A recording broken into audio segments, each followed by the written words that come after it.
Congolaises, Congolais, chers compatriotes, la date historique du 30 juin 1960, profondément ancrée dans nos cœurs, marque l'accession de notre pays, la République démocratique du Congo, à la souveraineté nationale et internationale. Aujourd'hui, encore 63 ans plus tard, nous célébrons avec grande fierté cet événement, non seulement pour honorer la lutte de notre liberté et de notre indépendance menée avec courage et détermination par les pères fondateurs de notre nation, mais aussi et surtout pour réitérer notre attachement à ce bien précieux qu'ils nous ont légué et que nous avons à notre tour le devoir de transmettre comme tel aux générations futures, et ce, en dépit de toutes les adversités d'où qu'elles viennent. En effet, dès le lendemain de son accession à la souveraineté nationale et internationale, notre peuple a dû surmonter plusieurs décennies de violences entretenues et voulues, démontrant ainsi sa capacité collective à demeurer résilient en tant que nation. Ceci pour dire que l'indépendance est irrévocablement une valeur fondamentale de notre nation. Elle nous garantit la capacité à façonner notre propre destinée. Elle est une quête incessante de liberté, de dignité, de justice et de souveraineté. Elle constitue le socle de notre identité nationale, notre cohésion sociale, car elle nous permet de mettre en valeur notre culture, notre histoire et nos aspirations profondes. Il est vrai que cette année, la célébration de notre indépendance est teintée de tristesse car notre intégrité territoriale est menacée par une force d'occupation étrangère. Certains de nos compatriotes en ce moment précis à l'Est ne peuvent pas jouir de cette liberté que nous célébrons parce que victimes de l'oppression des agresseurs. Je tiens à leur exprimer toute notre compassion et à les assurer de notre détermination à œuvrer sans relâche pour leur libération certaine. C'est la raison pour laquelle nous ne cesserons de rendre un hommage mérité à nos pères de l'indépendance, dont la vision lumineuse et la lutte nous ont permis de devenir et de rester, depuis 63 ans, un peuple libre, en dépit de toutes ces adversités.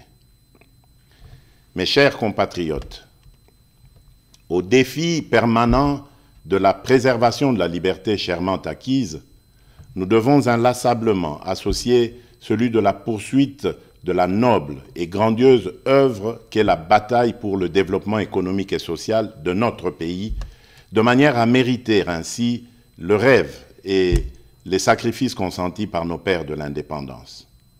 C'est seulement à cette condition que les générations futures pourront à leur tour être fiers de l'héritage que nous leur aurons légué.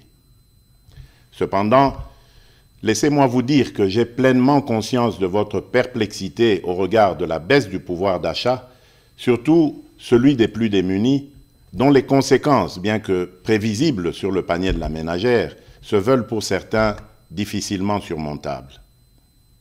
Les performances enregistrées au niveau des recettes intérieures, grâce à une évolution favorable des prix de produits de base et à la numérisation du processus de recouvrement, n'ont pas été suffisamment ressenties à cause du contexte économique mondial et de la situation sécuritaire à l'est de notre pays. En effet, l'enlisement de la guerre en Ukraine, d'une part, a occasionné la hausse des prix mondiaux des commodités et des matières premières, de l'énergie et des produits de première nécessité, entraînant ainsi des pressions inflationnistes dans le pays et même au sein des économies les plus robustes du monde. Et d'autre part, la guerre à l'est du pays a provoqué une augmentation significative du volume des dépenses exceptionnelles dans le domaine de la sécurité en vue de garantir notre intégrité territoriale. Cependant, les perspectives à court et moyen terme demeurent favorables et stables. En effet, les prévisions du Fonds monétaire international pour 2023 sont de l'ordre de 8%, de 7,2% pour 2024 et de 7,5% pour 2025.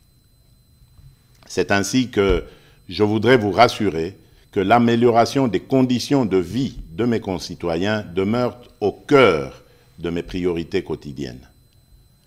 J'ai assigné au gouvernement de la République, sous l'autorité du Premier ministre et à la Banque centrale du Congo, la tâche particulière d'accentuer les efforts de stabilisation des paramètres macroéconomiques en vue de limiter au maximum les effets néfastes sur le panier de la ménagère, d'améliorer la gouvernance publique dans ces secteurs et de répondre autant que possible aux aspirations légitimes du plus grand nombre d'entre nous. Mes très chers compatriotes, au choc sus évoqué et que le gouvernement s'est ardemment employé à amortir, se sont ajoutées les menaces persistantes à notre intégrité territoriale et à la sécurité de nos populations et de leurs biens. En effet, le climat d'insécurité qui prévaut dans certains espaces de notre territoire national perturbe fortement la poursuite harmonieuse des ambitions que nous revendiquons collectivement. Comme vous le savez, notre pays fait face depuis de nombreux mois dans sa partie orientale à une agression vile et barbare perpétrée par un voisin belliqueux, le Rwanda, au nom d'intérêts obscurs et ignobles. Au regard du danger que court le pays, il vous souviendra que j'avais lancé l'année passée un appel patriotique à notre jeunesse de s'enrôler dans les rangs des forces armées de la République démocratique du Congo et de la police nationale congolaise. Quelques mois après cet appel, nous avons été heureux de voir plusieurs dizaines de milliers de jeunes compatriotes y répondre favorablement. Ceux-ci comptent déjà parmi les renforts à l'effort de guerre livré par nos forces de défense et de sécurité, et nombreux se pressent chaque jour davantage auprès des centres de recrutement prévus à cet effet. À cette occasion, je salue la bravoure de notre peuple qui, meurtri dans sa chair, ne se résigne pas pour autant et ne cesse de défendre avec une énergie inouïe l'intégrité de notre territoire. Je salue également les forces de défense et de sécurité qui s'emploient sans ménagement à mettre l'ennemi hors d'état de nuire en vue de permettre un retour rapide de la paix et de la stabilité indispensable pour notre développement. Soyez convaincus que ce combat que nous livrons au quotidien pour sauvegarder notre souveraineté et notre intégrité, nous le poursuivrons sans désemparer jusqu'à la victoire finale. Telle est et sera notre mission. Maintenant que se confirme la montée en puissance de nos forces de défense et de sécurité, j'encourage une fois de plus le gouvernement de la République de continuer à maintenir cet effort pour que toute aventure belliqueuse sur la terre de nos ancêtres soit suicidaire pour quiconque la tenterait. C'est ici l'occasion d'exprimer notre entière solidarité à toutes nos sœurs et à tous nos frères des territoires occupés par les terroristes du M23, lesquels frères et sœurs vivent présentement dans des conditions d'extrême précarité et dont la situation humanitaire n'a cessé de se dégrader à cause de leur éloignement forcé de leur milieu d'origine et des exactions subies. Je tiens à les rassurer que les nouvelles mesures arrêtées par le gouvernement, en plus de celles déjà prises sur le plan social, dans le sens de soulager un tant soit peu leur situation, sont en voie d'être mises en œuvre.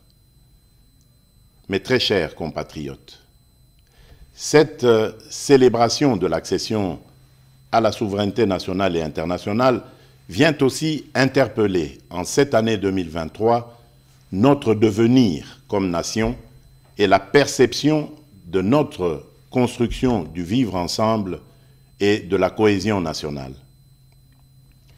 Elle est l'occasion pour nous de renouveler le chantier de l'unité nationale, de construire une société républicaine plus juste, solidaire et vivable pour toutes les composantes sociologiques et linguistiques, quelles qu'elles soient. Le défi pour notre pays étant le dépassement des frontières ethniques, culturelles et linguistiques. Cela étant dit, je dénonce toute velléité tendant à opposer différentes communautés congolaises entre elles. Nous sommes un pays diversifié avec différentes cultures et langues. C'est en cela que réside tout le mystère de notre richesse en tant que peuple parmi tant d'autres sur cette planète. Nous devons célébrer cette diversité tout en travaillant ensemble pour l'atteinte de cet objectif commun qui est celui d'avancer notre pays dans l'unité et la cohésion nationale. Mes très chers compatriotes, l'année 2023 est aussi l'année des élections présidentielles, législatives, nationales et provinciales, mais aussi, pour la première fois, celle des élections locales.